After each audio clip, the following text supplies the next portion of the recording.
Good morning student. Part 1 वर्णमाला। आज हम पढ़ेंगे वर्णमाला और इसमें हम पढ़ेंगे वर्ण और वर्णमाला, स्वर और व्यंजन, अयोगवाह, परिभाषा और भेद। मोतियों को पिरोने से बनती है माला, उसी प्रकार स्वर और व्यंजन बनाते हैं वर्णमाला। तो देखिए, हिंदी भाषा में भी हमने वर्णमाला पढ़ी है, उसी प्रकार हम संस्कृत भाषा में भी वर्णमाला पढ़ेंगे। वर्णों या अक्षरों का समूह अर्थात वर्णों के क्रमबद्ध समूह को वर्णमाला कहते हैं।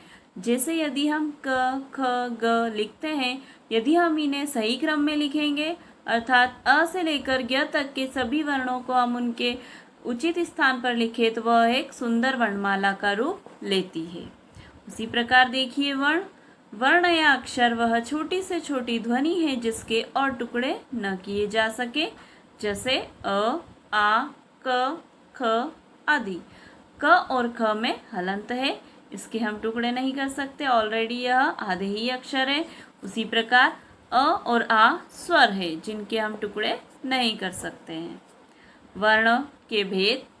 वर्ण के दो भेद हैं, स्वर और व्यंजन। स्वर देखिए, जिन वर्णों का उच्चारण स्वयं अर्थात बिना किसी अन्य वर्ण की सहायता के होता है, अथवा जिन वर्णों के उच्चारण में किसी अन्य वर्ण की सहायता न लेनी पड़े। स्वर अपने आप में ही पूर्ण वर्ण है, उसी प्रकार उन्हें किसी अन्य वर्ण की सहायता नहीं लेनी पड़ती है। संस्कृत भाषा में इनकी संख्या 13 है, जो निम्नलिखित है देखिए, और हिंदी भाषा में 11 स्वर होते हैं, संस्कृत में 13। स्वर देखिए, अ, आ, ई, उ, री, ए, ऐ, ओ, औ। अ से लेकर औ तक ये हमारे 13 स्वर हैं। उसी प्रकार इसमें हम देख रहे हैं अम और अह। अम और अह अयोगवाह कहलाते हैं। दृष्टि से स्वरों को 3 भागों में बांटा गया है, ह्रस्व स्वर, दीर्घ स्वर और संयुक्त स्वर। संख्या में ये 5, 4 और 4 होते हैं। ह्रस्व स्वर में देखिए कौन से वर्ण आते हैं, अ, ई, उ, री। दीर्घ स्वर में आ, ई, उ, री ह। उसी प्रकार संयुक्त स्वर में ए, ऐ, ओ और औ। आगे देखिए व्यंजन। जिन वर्णों के उच्चारण में स्वरों की सहायता लेनी आवश्यक होती है उन्हें हम व्यंजन कहते हैं। व्यंजन का प्रयोग करते समय स्वर उनमें अवश्य ही होते हैं। बिना स्वर के व्यंजन अधूरे होते हैं और इनमें हलंत का प्रयोग किया जाता है। इनके अपने स्वरूप को बताने के लिए प्रत्येक वर्ण के नीचे हलन चिन्ह होता है। जैसे हमने बिना स्वर के किसी भी व्यंजन वर्ण को लिखा है तो उनमें हमें हलंत लगाना आवश्यक है। संख्या में यह 33 होते हैं। देखिए, 25 स्पर्श व्यंजन होते हैं, इनमें अंतःस्थः 4 और ऊष्म वर्ण 4। तो स्पर्श व्यंजन में आते हैं क वर्ग, च वर्ग, ट वर्ग, त वर्ग और प वर्ग। क वर्ग के अंतर्गत क, ख, ग, घ, ण, च, छ, ज, झ, ञ। ट वर्ग में ट, ठ, ड, ढ, ण और त वर्ग में त, थ, द, ध, न।